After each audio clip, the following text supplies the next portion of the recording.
இதுகளும் சதி பண்ணுதே அப்படிங்கிற மாதிரி தான் இருந்துச்சு. சனிக்கிழமை அஷ்ரா நோம்பணிக்கு எடுத்த வீடியோ தான் இது. மேங்கோ சஹா பண்ணலாம் அப்படின்னு சொல்லிட்டு கொஞ்சம் ஜவ்வரிசி வேக போட்டுட்டு கடல் பாசியும் வேக போட்டுட்டு வந்துட்டேன். மேங்கோ கட் பண்ணிவிட்டு மிக்ஸி ஜாரில் போடலாம் அப்படின்னு. இதுங்களுமே சதி பண்ணுது தான். எல்லாமே அந்த அன்றைக்கி செம்ம சதி பண்ணிட்டு இருந்துச்சு. 1 மணி நேரத்தில் என்ன பண்ண முடியும்னு தெரில, பண்ணதை பண்ணிடலாம் அப்படின்னு. இடையில இவனுங்க வேறு, இவங்களுக்கு எதோ நான் கொடுக்காம செய்கிறேன்னு சொல்லிட்டு ஒரே கீழே நின்று கற்று வேறு. என்ன வேணும், நீ இதை சாப்பிட மாட்டேங்கிறியே குட்டி, உனக்கு எதை நான் தருவேன்ல. கடல் பாசியை தட்டில் போட்டு ஒரு 10 நிமிஷம் வெளியில் வச்சுட்டு ஃப்ரீசரில் வச்சுட்டேன் செட் ஆகட்டும் அப்படின்னு. இன்னொரு பக்கம் பாதாம் பாலுக்காக பாலும் குங்குமப்பூவும் போட்டு காய்ச்சி வச்சுட்டேன். மேங்கோ சஹா ரொம்ப சிம்பிள் தான்.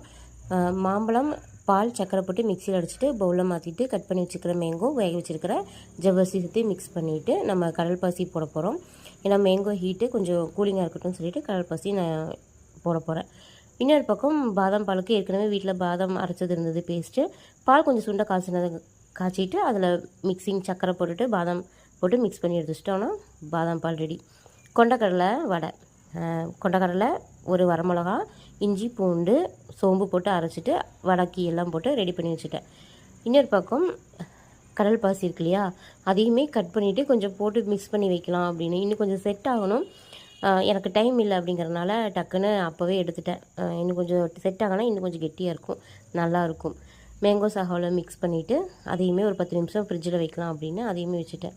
எல்லாம் ரெடி பண்ணிவிட்டு ரோஸ் மில்க் கலக்கிட்டு கஞ்சி வைக்கலாம் அப்படின்னு குக்கர் அடுப்பில் வச்சுட்டு நானும் சூடாகும்னு பார்த்துட்டு இருக்கேன். பார்த்தா சிலிண்டர் காலியாகிடுச்சு. சரி சிலிண்ட்ரு மாற்றலாம் அப்படின்னா அப்படியே அந்த ரெகுலேட்டர் வந்து பழைய சிலிண்டரில் ஜாம் ஆகி உட்காந்துருச்சு. ஜாம் ஆகும், அது எடுக்கவே முடியல. நானும் ரொம்ப நேரமாக போராடுறேன், வரவே மாட்டேன்ருச்சு. ஒரு 20 நிமிஷம் அது கூட போராடி இருப்பேன். மணி பார்த்தா 6:20. சரி இதுக்கு மேலே வந்து சரி வராது அப்படின்னு சொல்லிட்டு இருக்கிறத வச்சு நோன்பு திறக்கலாம் அப்படின்னு முடிவு பண்ணிட்டேன். இந்த பசங்க வேற, நீ அதெல்லாம் சாப்பிட மாட்டேடி குஞ்சு, என்னடி தங்க ஸ்வீட் எல்லாம் சாப்பிடக்கூடாது மயிலு. தரேன் அம்மி, நோன்பு திறந்துட்டு ட்ரீட்ஸ் தரேன் உனக்கு, ஜம்ப் பண்ணக்கூடாது. தல்ஹாக்கு ஒரு பக்கம் நம்ம விட்டுட்டு அம்மா என்னமோ சாப்பிட்றா அப்படின்ட்டு ஒரே கத்து கீழே நின்றுட்டு நான் தொழுதுட்டு வந்துட்டு உனக்கு ட்ரீட்ஸ் தரடா அப்படின்னு அவனை சமாதானப்படுத்திட்டு வீட்டில் கொஞ்சம் ஃப்ரூட்ஸ் எல்லாம் இருந்துச்சு, அதை வச்சு அல்ஹம்துலில்லாஹ் நல்லபடியாக நோன்பை நான் திறந்துட்டேன்.